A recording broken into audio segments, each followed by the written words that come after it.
Hyderabad Saidabad ball సదన్లో Rahman దారుణాలకు ఒక్కటిగా వెలుగులోకి వస్తున్నాయి. అవన్ సుబన్ తెలియని చిన్నారులతో తన కామ వాంఛ తీర్చుకుంటున్నట్టు పోలీసులకు తెలుస్తోంది.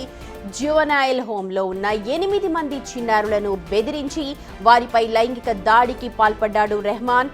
ఇప్పటికే రెహమాన్ పై 2 కేసులు నమోదవగా తాజాగా మరో కేసు నమోదు చేశారు పోలీసులు. నిందితుడిపై పోక్సో జ్యువెనైల్ జస్టిస్ యాక్ట్ కింద కేసులు నమోదు చేసి ప్రస్తుతం విచారణ చేపడుతున్నారు.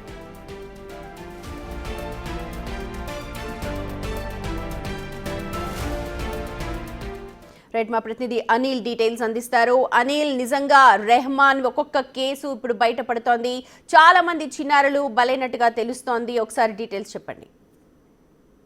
సైదాబాద్ బాలసదన్ బాలుడి లైంగిక కేసులో నిందితుడి సంబంధించి రెహమాన్ సంబంధించిన దారుణాలు అయితే ఒకరికొకటిగా వెలుగులోకి వస్తున్నాయని చెప్పాలి. ముఖ్యంగా బాలసదన్లోని ఒక బాలుడి పైన లైంగిక వేధింపులకు పాల్పడ్డట్టుగా రెహమాన్ సంబంధించి నిందితుడిగా అయితే పోలీసులు అదుపులోకి తీసుకుని విచారణ అయితే చేస్తున్నారు. ఈ విషయాల్లో భాగంగా రెహమాన్ దగ్గర నుంచి విస్తుపోయే విషయాలు అయితే వెలుగులోకి వస్తున్నాయని చెప్పాలి. ముఖ్యంగా మొదటిగా 5 మంది పైన లైంగిక దాడికి పాల్పడ్డట్టుగా తెలిస్తే ఇప్పుడు తాజాగా మొత్తం 8 మంది పైన ఇతను లైంగిక దాడికి పాల్పడ్డట్టుగా, లైంగిక వాంఛ తీర్చుకున్నట్టుగా, కామ వాంఛ తీర్చుకున్నట్టుగా కూడా పోలీసులు అయితే గుర్తించడం జరిగింది. గుర్తించిన క్రమంలోనే అతని పైన ఇప్పటికే 2 కేసులు నమోదు కాగా మరోసారి 3వ కేసు కూడా నమోదు చేయడం జరిగింది. ముఖ్యంగా పోక్సో కేసు కింద యాక్ట్ కింద అయితే ప్రెజెంట్ అయితే కేసు నమోదు చేశారు. అదేవిధంగా జువెనైల్ జస్టిస్ యాక్ట్ కింద కూడా, అంటే జువెనైల్ కి సంబంధించిన పరిణామాలకు సంబంధించి కూడా ఆ యాక్ట్ లో భాగంగా అయితే తన పైన కేసు నమోదు చేయడం జరిగింది. మొత్తం 3 కేసులు అయితే నమోదు చేశారు. నమోదు చేసి ప్రజెంట్ అయితే అతన్ని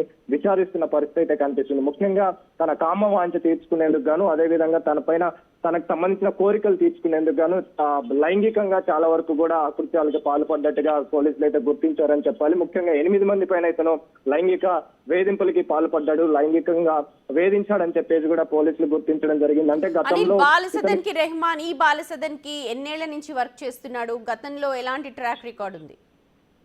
బాలసదన్ లో ఇతను స్టాఫ్ గార్డ్ గా అయితే గత కొన్ని సంవత్సరాల నుంచి, అంటే సంవత్సరం పైన నుంచి అయితే పనిచేస్తున్నట్టుగా కూడా మనకు సూపరింటెండెంట్ నుంచి అందుతున్న సమాచారం. సూపరింటెండెంట్ తోటి మాట్లాడిన క్రమంలోనే ఇతను ప్రైవేట్ వ్యక్తిగా అయితే ప్రెసెంట్ అక్కడ కాంట్రాక్ట్ బేస్డ్ గా అయితే జాయిన్ అయినట్టుగా కూడా తెలుస్తుంది. ఎప్పుడైతే జాయిన్ అయ్యాడో అప్పటి నుంచి కూడా తినకు సంబంధించి ట్రాక్ రికార్డ్ అయితే నార్మల్ గానే ఉంది. కానీ తర్వాత అంటే రీసెంట్ గా ఇలాంటి ఘటన చోటు చేసుకోవడంతో అక్కడ కూడా ఈ ఇన్సిడెంట్ అనేది కలకలం రేపిందని చెప్పాలి. అయితే సూపరింటెండెంట్ మనకు అందుతున్న సమాచారం ఇచ్చిన ప్రకారం ప్రెసెంట్ అయితే తిన పైన కేసు నమోదైన అనంతరం తినకు సంబంధించిన డీటెయిల్స్ కూడా ఇవ్వడం జరిగింది.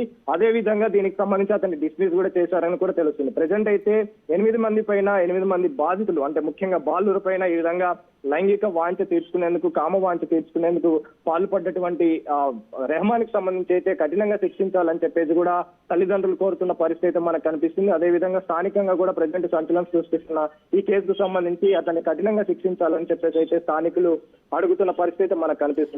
రైట్ అనిల్, రెహమాన్ పై పోక్సో అలాగే జ్యువెనైల్ జస్టిస్ యాక్ట్ కింద కేసులు నమోదు చేసి ప్రస్తుతం పోలీసులు అయితే విచారణ చేపడుతూ ఉన్నారు.